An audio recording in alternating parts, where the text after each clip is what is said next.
们说我是400年以来邹内流成立以来唯一的一个敢跟宗匠叫板的人。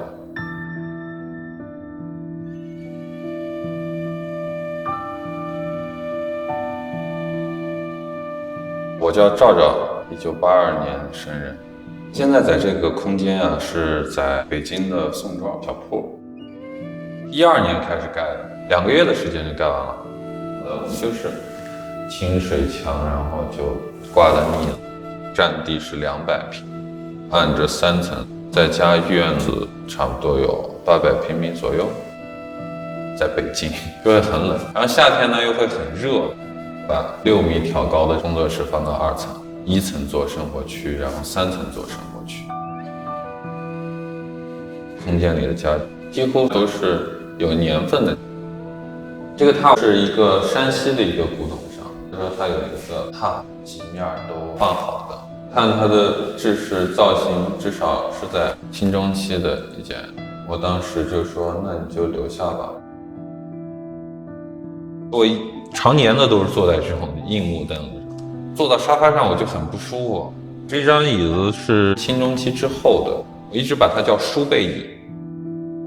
我也很喜欢明清家具，它肯定要比现代的家具要贵很多。你对这种榫卯的结构呀、年代的这种包浆、皮革不是很了解的，可能就是买到了一个仿制的家具。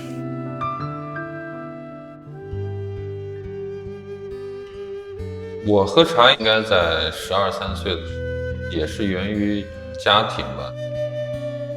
瘾有点大，可能从早上起来一直喝到晚上凌晨都有。设计了3个茶室，3个空间都是10平1米以内。带院子的那个茶室是一个综合性的茶室，安排见一下人，在那儿坐着谈谈事儿，可能就是检查了一类的。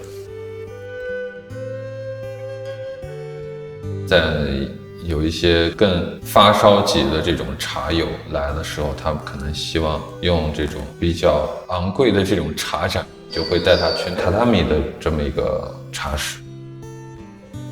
在10年左右，通过茶室这一件事情，我整个中国南北方就刷一遍。在福建发现有一个窑口啊，叫建窑，在南北宋的时候是烧这个瓷器的呀。当时看到了第一片吴金釉的瓷片，感觉打开了一个新的世界了。回来以后，在北京就开始比较集中的关注这个窑口了，从日本回流啊，从各个藏家呢手里头买的啊，我差不多应该看过30万片瓷片吧。这个工作室后院基本上就是洗瓷片的地方，也促使了我把建窑研究的3本丛书编著出来。2宋上至皇帝，下至黎民百姓，都是一个茶的盛世。这个体系里头，建窑可以说是宋瓷的巅峰。我今天摆了这几只建窑啊，是建窑大体系里头比较清晰的一个排列，这种大的20公分尺寸的，看它的外观的器型就知道这个肯定是贡玉型。器型的底部都有贡玉这2个字。这样的器物呢，明确的指向可以说就是进贡给宋徽宗用的。像这种漱口类型的呢，就是标准的试茶家的斗具。这种香炉型的器物，它的级别仅低于贡玉型，应该是跟官职人员有关的，或者是国泰师有关。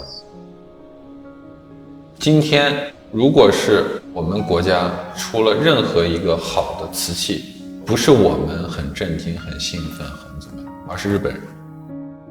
在15年的时候，邹内流派来找我了。19年的5月份，想送他们一只茶盏，一只南宋的土豪盏。86岁的宗匠坚持说这只盏是仿造的。当时我觉得很委屈，一直跟他解释。最终呢，我们谈话谈崩了的一句话，他们说，因为这只盏不美，美不是由你说了算，美是一个共识。开始联系英国牛津热视光检测中心，对这只展进行鉴定。我给他的回信就是说，如果这只茶盏是新的，那我不但结束自己的艺术生涯，我说我2个眼睛也挖给你。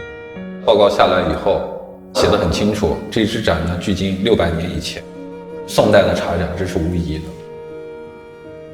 因为他对中国瓷器不了解，因为他对中国茶道不了解，觉得他在这点上面应该承认错误。茶呢都是从中国出去的，茶道具我认为也只有中国，我不认为别的国家甚至是别的区域能够把这件事情做到极致。